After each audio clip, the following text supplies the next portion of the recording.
Il y a des familles qui travaillent, pas des familles qui ne font rien, pas des familles qui recherchent le luxe, pas des familles qui passent leur temps à se plaindre, des familles normales, deux salaires parfois, des enfants, un logement, une voiture, une école, des courses, des repas, des papiers, des rendez-vous, des journées qui commencent trop tôt et qui finissent trop tard.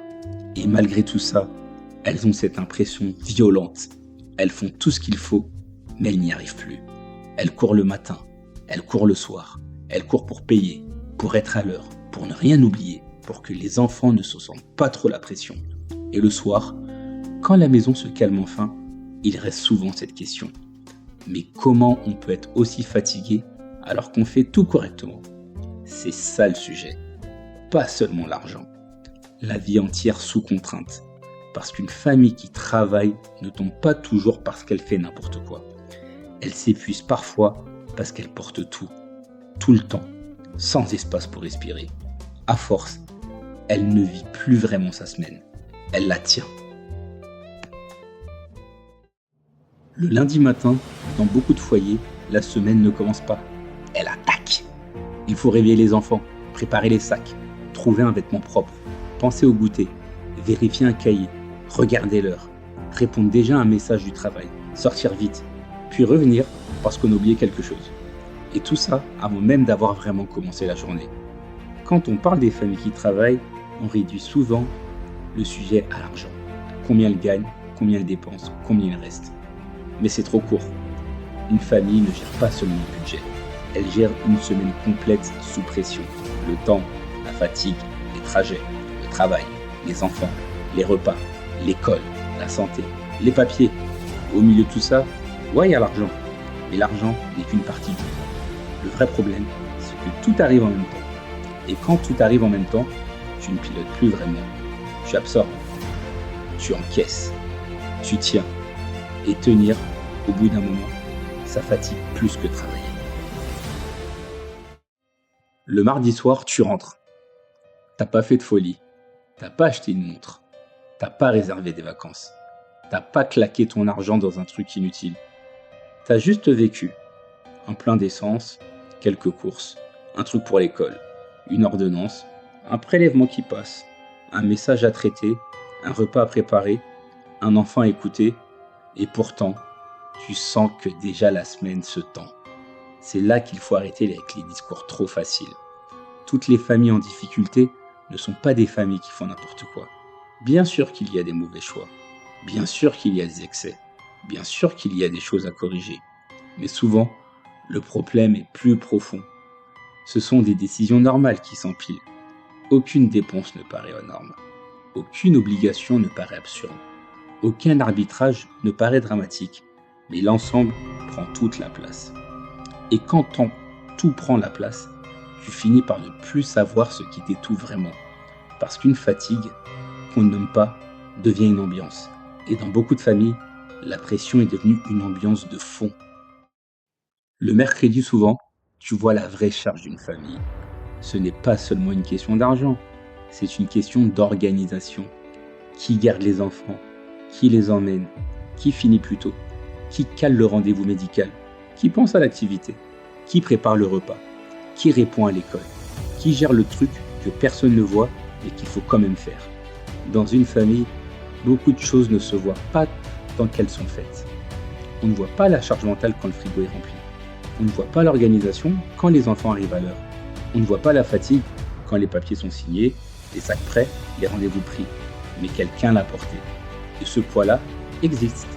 Il existe sur la tête, sur le couple, sur le corps, sur la patience, sur la manière de parler aux gens qu'on aime. Donc non, la réponse ne peut pas être seulement « gère mieux ton argent ». Il faut aussi regarder l'organisation. Qui porte quoi? Qu'est-ce qui revient toujours? Qu'est-ce qui fatigue toujours la même personne? Qu'est-ce qui pourrait être simplifié, partagé, anticipé ou supprimé? Parce qu'une maison peut être serrée financièrement, mais elle peut aussi être étouffée par son organisation. Et parfois, c'est cette organisation qui finit par créer les mauvaises décisions. Dans beaucoup de couples, les tensions ne commencent pas toujours avec un grand désaccord. Elle commence par des petites phrases. T'as pensé à payer ça?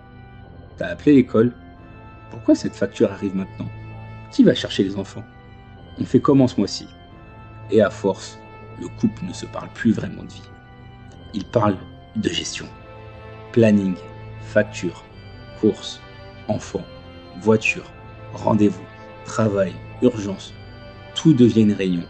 Sauf qu'il n'y a pas de salle de réunion. Il y a une cuisine, une fatigue, des enfants pas encore couchés, un téléphone qui sonne et deux adultes qui essaient de rester calmes. Je vais le dire simplement. Ce n'est pas toujours un problème d'amour. Parfois, c'est un problème de charge. Quand une famille n'a plus d'espace, le couple devient l'endroit où toute la pression vient se déposer. Donc, il faut parler avant que ça déborde. Pas faire un grand séminaire familial. Juste porter les choses. Qu'est-ce qui revient tout le temps? Qu'est-ce qui nous épuise vraiment? Qu'est-ce qu'on subit par habitude? Qu'est-ce qu'on peut arrêter de porter dans le flou? Parce qu'une famille qui attend la crise pour parle souvent trop tard. On dit souvent que les enfants coûtent cher. Ouais, mais c'est encore trop simple. Un enfant, c'est pas seulement une dépense, c'est une présence permanente dans tes décisions. L'école, la cantine, les vêtements, la santé, les devoirs, les activités, les anniversaires, les sorties, les vacances, ce qu'il faut acheter, ce qu'il faut refuser, ce qu'il faut expliquer.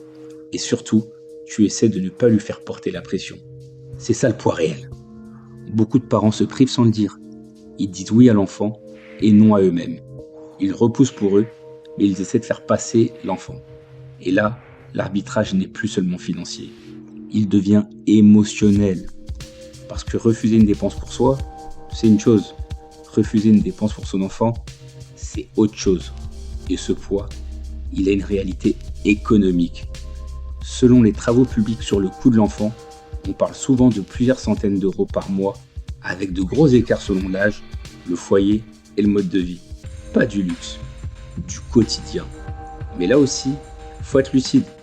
Tout ne peut pas être prévu, mais tout n'est pas imprévisible non plus. La rentrée revient, les vêtements reviennent, les activités reviennent, certaines dépenses de santé reviennent.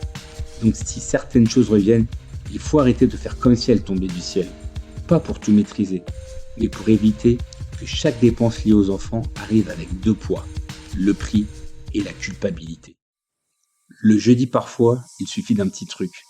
Un voyant sur la voiture, un mail de régularisation, une facture oubliée, une dépense médicale, un appel de l'école, une machine qui commence à lâcher.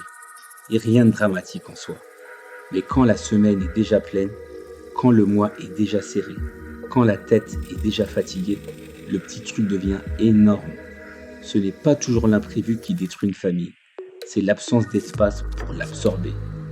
Quand tu as un peu d'air, le problème reste le problème. Quand t'en as plus, le problème devient une crise. Et quand l'amortisseur disparaît complètement, ça peut aller très loin.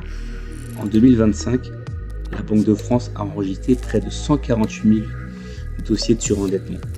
Et contrairement à ce qu'on imagine parfois, ce n'est pas toujours la folie des dépenses. Beaucoup de ménages sont fragilisés par des événements de vie, perte d'emploi, séparation, problèmes de santé, parfois plusieurs en même temps. Alors la question, ce n'est pas comment éviter toute dépense. Ce n'est pas possible.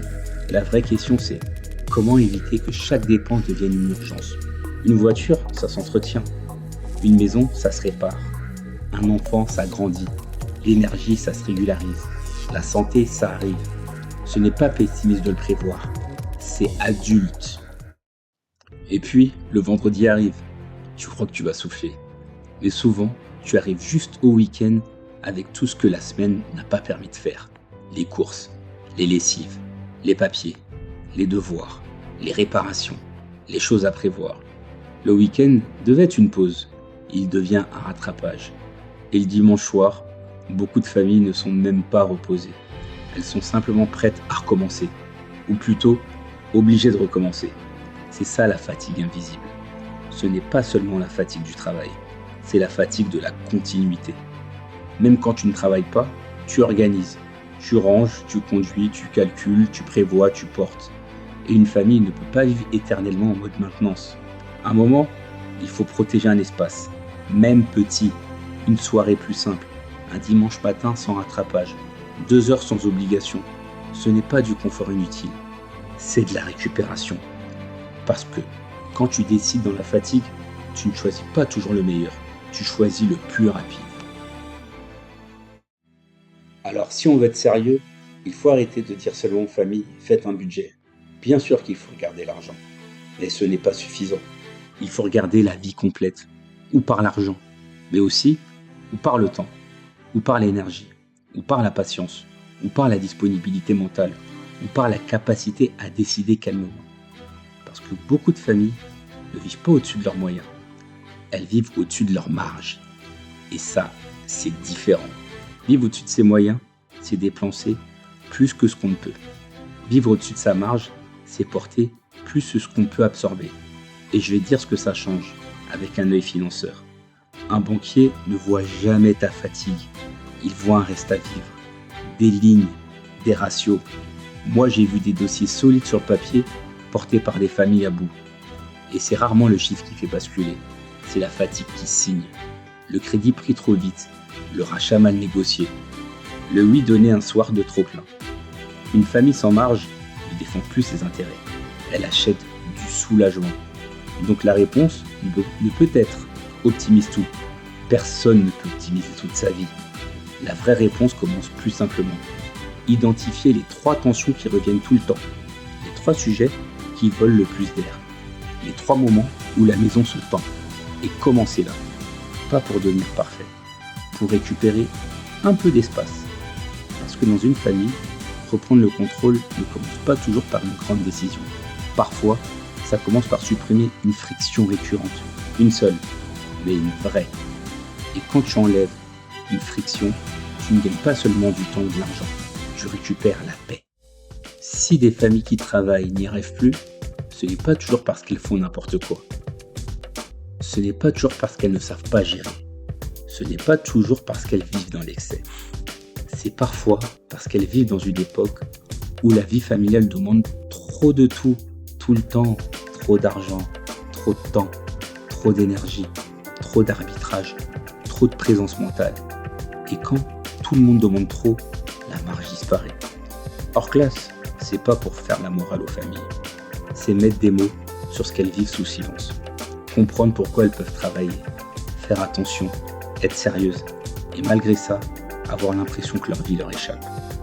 Le problème, ce n'est pas que les familles ne gèrent pas, c'est qu'elles gèrent tout le temps, jusqu'à ne plus avoir l'énergie de reprendre la main. Et c'est là qu'il faut revoir clair. Pas pour tout régler d'un coup, mais pour retrouver un peu d'air. Parce qu'une famille qui retrouve la marge ne devient pas riche du jour au lendemain, mais elle recommence à respirer. Et parfois, c'est déjà le début d'autre chose. Hors classe, comprendre ce que ne nous a jamais vraiment expliqué.